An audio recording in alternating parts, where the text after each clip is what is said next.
ஆண்டவராகிய இயேசு கிறிஸ்துவின் நாமத்தினாலே இந்த விடுதலை தேடி நிகழ்ச்சிக்கு உங்களை வரவேற்கிறேன்.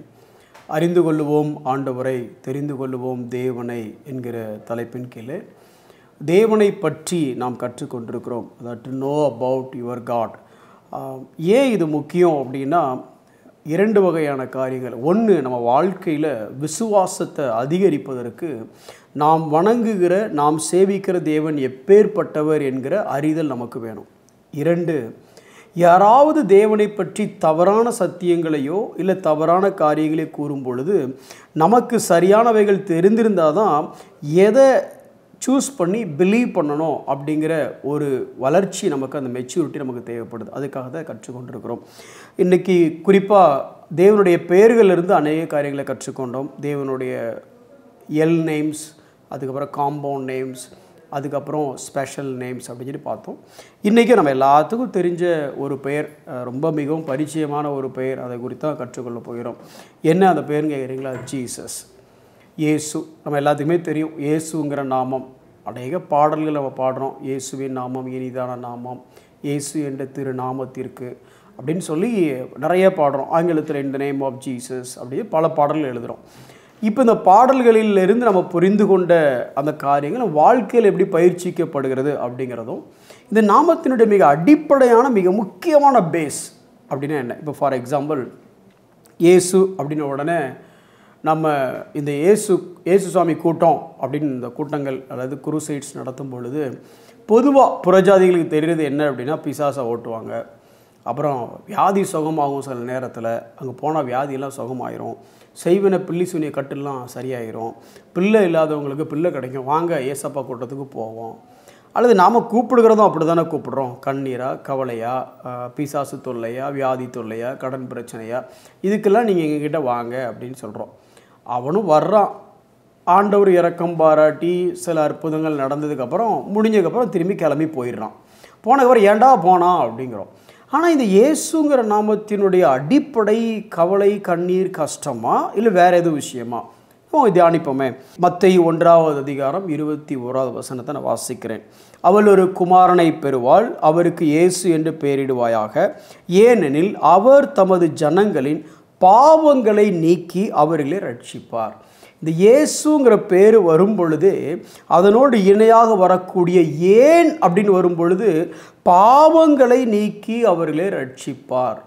இது கண்ணீரை துடைப்பார் அப்படின்னு வரல, செய்வினையை நீக்குவார்னு வரல, பில்லி சுனியத்தை எடுத்து போடுவார்னு வரல, பிசாசின் கட்டளை உடைப்பார்னு வரல, அற்புதம் செய்வார், அதிசயம் செய்வாருங்கிறது வரல. அடிப்படையாக பாவங்களை நீக்கி அவர்களை ரட்சிப்பார்.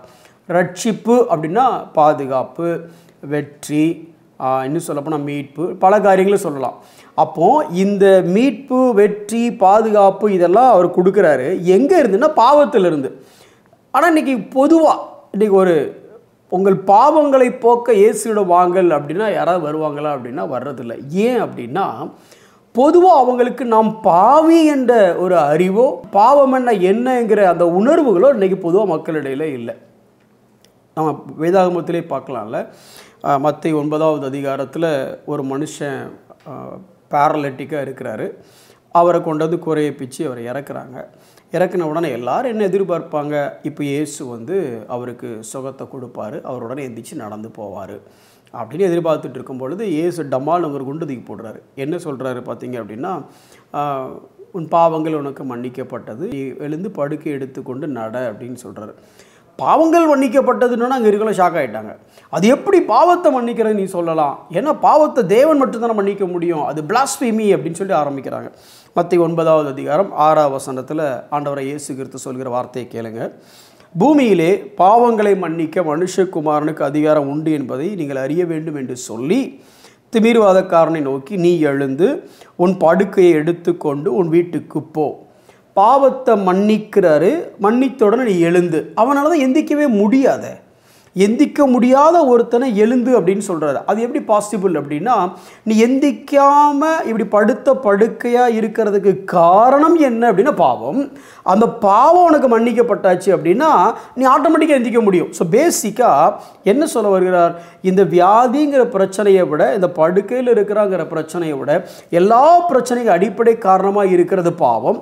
இந்த பாவம் மன்னிக்கப்பட்டால், அல்லது இந்த root of all the problems, மற்றதெல்லாம் ஃப்ரூட் ஆஃப் த ப்ராப்ளம், அல்லது பாவம் அப்படிங்கிறது தான் மூலமே தவிர விளைவுகள் என்பது தான் இந்த வியாதி, இந்த மற்ற காரியங்கள் எல்லாம். அப்போ அவர் என்ன சொல்கிறாரு, அந்த மூலம், அந்த ரூட்டையை நான் அதை ரிமூவ் பண்ணிட்டேன், பாவத்தை நான் மன்னிச்சிட்டேன், நீ எந்திரிச்சு நட அப்படிங்கிறார்.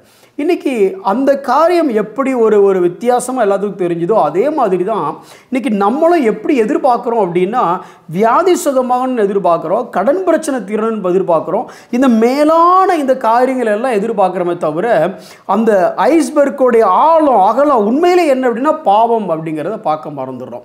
ஆனால் அன்னைக்கு இயேசு உலகத்துக்கு வரும் பொழுது அந்த பெயர் இயேசுங்கிற பெயரை எதுக்கு வச்சாங்க அப்படின்னா, அவர் பாவத்திலிருந்து உங்களை நீக்கி ரட்சிப்பார், அதனால தான் அந்த பெயரை வச்சாங்க. இன்றைக்கி நாம் இந்த உலகத்துக்கு சுவிசேஷம் சொல்லும் பொழுது, இந்த புறஜாதியன், அதை தேவனை அறியாதவர்களுக்கு தேவனை பற்றி சொல்லும் பொழுது, இந்த பாவத்திலிருந்து விடுவிக்கிறவர் இயேசு அப்படிங்கிற அந்த காரியத்தை முன்னிலைப்படுத்துகிறோமா, இல்லை இயேசு என்று சொல்லும் பொழுதே மற்ற உலக சம்பந்தப்பட்ட காரியங்களை முன்னிலைப்படுத்துகிறோமா? அது தப்புன்னு நான் சொல்ல வரல. ஆனால் அடிப்படையிலே இயேசு என்றால் என்ன அர்த்தம் அப்படின்னா, பாவங்களை நீக்கி மக்களை ரட்சிக்கிறவர். ஏன் இந்த பாவம் அவ்வளோ முக்கியம் அப்படின்னு சொல்கிறேன்னா, பாவத்தினுடைய பவர், அதாவது தேவனை விட்டு பிரிக்கக்கூடிய அளவுக்கு இந்த பாவத்துக்கு வல்லமை இருந்துச்சுல்ல. ஆதாமே நீ எங்கே இருக்கிறேன்னு எப்போ கேட்டாருன்னா, அவன் பாவம் செஞ்சதுக்கு அப்புறம் தான் கேட்டார். அது வரைக்கும் அவனோட ஆண்டு உலாவிட்டு இருந்தார். அப்போ தேவனிடத்திலிருந்தே பிரிக்கக்கூடிய வல்லமை இந்த பாவம். அல்லது இந்த பாவத்தோட இன்னொரு வல்லமை பாருங்களேன், வேற எதுவும் சாவுக்கு நேராக கொண்டு போகலை. ஆனால் அந்த பாவம் தான் உலகத்துக்குள்ள சாவுங்கிற விஷயத்தையே கொண்டு வருது. பாவத்தினால் மரணம், அப்போ பாவம் செய்யாமல் இருந்தால் மரணம் இல்லை. அப்போ இந்த பாவத்துக்கு மனிதனுக்கு மரணத்தை கொடுக்கக்கூடிய அளவுக்கு இந்த பாவத்து வல்லமை இருக்குது. ரெண்டாவது, இந்த பாவத்தை குறித்து பார்த்தீங்க அப்படின்னா, இதனால் பாதிக்கப்படாதவர்கள் என்று இந்த உலகத்தில் யாருமே இல்லை. இது வரைக்கும் இந்த உலகத்தில் இயேசு கிறிஸ்து பாவம் இல்லாமல் பிறந்தார், அவரை தவிர இந்த பாவத்தினால் பாதிக்கப்படாத மனிதன் என்று ஒரு மனிதன் கூட இல்லை. அப்போ யாராக இருந்தாலும் எப்பேற்பட்டவரையும் அடித்து தாக்கக்கூடிய ஒரு காரியம் இந்த பாவம். இன்றைக்கி நாம் கடன் பிரச்சனையை பெரிய பிரச்சனையாக பேசுகிறோம், இல்லை கல்யாணம் ஆகாத பெரிய பிரச்சனையாக பேசுகிறோம், வியாதியை பெரிய பிரச்சனையாக பேசுகிறோம். ஆனால் இந்த பிரச்சனைகள்லாம் வராமல் தப்பித்தவர்கள் எத்தனையோ பேர் இருக்கிறாங்க, இந்த பிரச்சனையினால் பாதிக்கப்படாத எத்தனையோ பேர் இருக்கிறாங்க. ஆனால் இந்த யாராலையுமே மேற்கொள்ள முடியாத எல்லாத்தையுமே தன்னுடைய கட்டுப்பாட்டுகளை கொண்டு வந்த ஒரு பெரிய பிரச்சனை என்ன பிரச்சனைனா பாவ பிரச்சனை, யுனிவர்சல் ப்ராப்ளம். அதனால தான் ஆண்டவர் சொல்கிறாரு, ஆண்டவரை பற்றி சொல்லும் பொழுது, இப்படி எல்லாரையுமே வீழ்த்தக்கூடிய அல்லது வீழ்த்துகிற இந்த பெரிய பிரச்சனையான அந்த பாவத்தை வீழ்த்தக்கூடிய ஒரே ஒரு நபர் யாருன்னா அவர் இயேசு. இந்த கண்ணோட்டத்தோட இயேசுவை பார்த்தீங்கன்னா அது வேறு மாதிரி இருக்கும். நம்ம பார்த்திங்கன்னா சின்ன சின்ன பிரச்சனைக்கு கூட ஜெபம் பண்ணுவோம், அது சரியாக வரலன்னு டக்குன்னு யார்கிட்ட ஹெல்ப் கேட்க ஆரம்பிச்சிருவோம், வேறு யாராவது உதவி செய்வாங்கன்னு பார்ப்போம், அவங்கள நம்ம கனப்படுத்தவும் ஆரம்பிச்சிருவோம். ஆனால் ஏன் என்ன நினைக்கிறோன்னா, இந்த பிரச்சனையை ஆண்டவர் தீக்கலை, ஆண்டவரால் சால்வ் பண்ண முடியல, பட் இவருக்கு அந்த இன்ஃப்ளூயன்ஸ் இருக்குது, இவர் செஞ்சிருவார். ஆனால் நமக்கு ஒன்றும் புரியலை. இந்த உலகத்தில் இந்த மனுஷனும் பாவத்தில் தோற்று போயிட்டான், நமக்கு உதவி செஞ்சவனும் பாவத்தில் தோற்று போயிட்டான், கஷ்டத்தை கொடுக்குறவனும் பாவத்தில் தோற்று போயிட்டான். ஆனால் அந்த பாவத்தில் ஜெயித்த ஒரே ஒருத்தர் யாருன்னா இயேசு கிறிஸ்து மட்டும்தான். அப்போ இவங்க எல்லாருமே ஃபெயிலான ஒரு சப்ஜெக்டில் அவர் மட்டும்தான் டாப்பராக இருக்கிறாரு, அப்போ இவங்க எல்லாரை விட அவர் தான் பெரியவர் அப்படிங்கிற உணர்வு எனக்கு வரணும். எப்போ அப்படின்னா இந்த இயேசுங்கிற பேரை சொல்லும் போதில் எனக்கு உணர்வு வரணும். பாவத்தை அவர் பாவத்திலிருந்து ரட்சிப்பார் அப்படிங்கிற எண்ணம் வரும் பொழுதே இந்த உலகத்தில் இருக்க எல்லா மனிதர்களை காட்டிலும் அவர் மிகப்பெரிய தேவன் அப்படிங்கிற உணர்வு எனக்குள்ளே வரணும். அதனால தான் லூக்கா 1வது அதிகாரம் 31வது வசனத்தை படிக்கும் பொழுது, இதுவரை கர்ப்பவதியாகி ஒரு குமாரனை பெறுவாய், அவருக்கு இயேசு என்று பெயரிடுவாயாக. அதுக்கு அடுத்த வார்த்தை கேளுங்க, அவர் பெரியவராயிருப்பார். அப்படின்னா என்ன அர்த்தம்? அவரை விட பெரியவன் சொல்லிக்கிறதுக்கு இந்த உலகத்தில் யாருக்கும் தகுதி இல்லை. ஏன்னா அவர் பாவத்தையே ஜெயிக்கிறவர். பெரியவராயிருப்பார், உன்னதமானவருடைய குமாரன் எனப்படுவார். கர்த்தராகிய தேவன் அவருடைய பிதாவாகிய தாவீதின் சிங்காசனத்தை அவருக்கு கொடுப்பார். அவர் ராஜாவாக வரப்போறாரு. அந்த ராஜ்யம் நித்தியமாக இருக்க போகிறது. ஏன்னா அடுத்த வசனம் சொல்லுதுல, என்றென்றைக்கும் அரசாளுவார், அவருடைய ராஜ்யத்துக்கு முடிவே இராது. இயேசு அப்படின்னு கேட்ட உடனே உங்களுக்கு மனதில் வர வேண்டியது என்னெல்லாம் அப்படின்னா, பாவத்திலிருந்து ரட்சிக்கிறவர், பாவத்தையே மேற்கொண்டவர். பாவம் அவரிடத்துல இல்லை. பாவம் அவரிடத்துல அவரை வெற்றி கொள்ள பாவத்தால் முடியலை. உலகத்தை எல்லாரையும் ஜெயிச்ச பாவம் அவரை ஜெயிக்க முடியலை. அப்பேற்பட்ட பெரியவர் அவர். எல்லாரும் தோத்து போகிற பாவ பிரச்சனையிலிருந்தே விடுதலை தரக்கூடிய மிகப்பெரியவர் அவர். அவர் எல்லா ராஜாவுக்கும் காலம் கொஞ்ச காலம்தான். ஆனால் அவர் என்னன்னைக்கு ராஜாவாக இருக்கிறவர் அப்படிங்கிற உணர்வு நமக்கு வர வேணும் அந்த பேரை கேட்ட உடனே. அதுவும் கொலைசீர் 1:13 அப்படி சொல்லுதில்ல, அவர் மட்டும் அப்படி இல்லையாமா. இருளின் அதிகாரத்தில் இருக்கிற, அந்த பாவத்தின் அதிகாரத்தில் இருக்கிற நம்மளை விடுதலையாக்கி அவருடைய அன்பின் ராஜ்யத்துக்கு உட்படுத்தினவர். அவர் எப்படி பாவம் இல்லாமல் ஒரு ராஜ்யத்துக்குள்ளே, ஒரு வெற்றியுள்ள ராஜ்யத்துக்குள்ளே இருந்தாரோ அல்லது ராஜ்யத்தை ஸ்தாபித்தாரோ, அந்த ராஜ்யத்துக்குள்ளே என்னையும் கொண்டே உள்ள வச்சுக்க முடியும். அவர் இருக்கிறது வேற விஷயம். ஆனால் அந்த ராஜ்யத்துக்குள்ளே பிசாசின் பிடியில் இருக்கிற என்ன எந்த மனுஷனாலையும் எந்த பணத்தாலையும் எந்த பொருளாலையும் செய்ய முடியாத ஒரு வேலையை இயேசுங்கிற நாமம் செய்து என்ன செய்துன்னா, அந்த பிசாசின் அதிகாரத்தில் இருக்கிற என்னை எடுத்து அவருடைய ராஜ்யத்துக்குள்ள, அன்பின் ராஜ்யத்துக்குள்ள கொண்டு வைக்கக்கூடிய நாமம் அந்த நாமம். அப்படிப்பட்ட ஒரு உயர்வான ஒரு பெயர் இயேசு.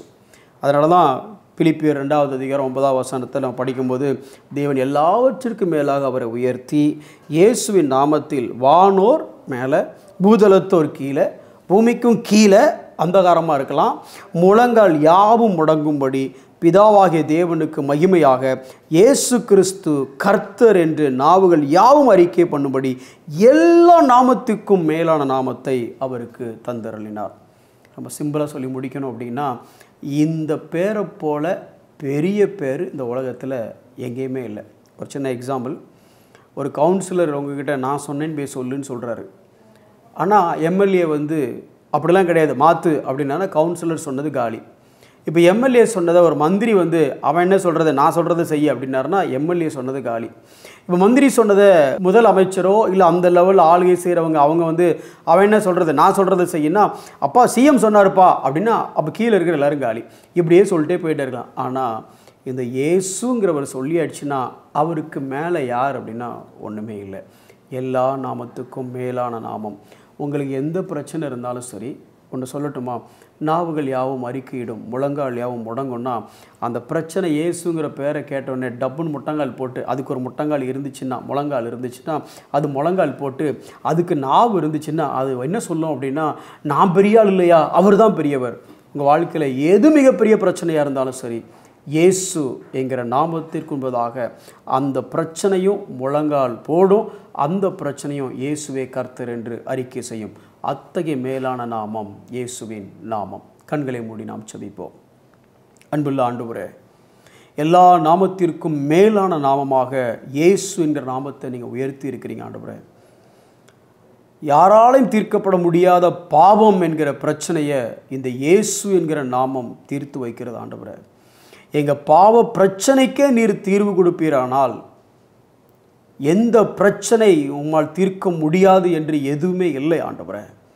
எங்களுடைய பாவ பிரச்சனையே இயேசுவின் நாமத்தினால் தீர்க்கப்படும் பொழுது எந்த பிரச்சனையாக இருந்தாலும் அது இயேசுவின் நாமத்திற்கு முன்பு முழங்கால் படியிட்டு இயேசுவே கர்த்தர், அவர்தான் பெரியவர், நான் இல்லை என்று சொல்லக்கூடிய அப்பேற்பட்ட நாமத்தை நீங்கள் எங்களுக்கு தந்திருக்கிறபடியால் நமக்கு நன்றி செலுத்துகிறோம் ஆண்டவரே.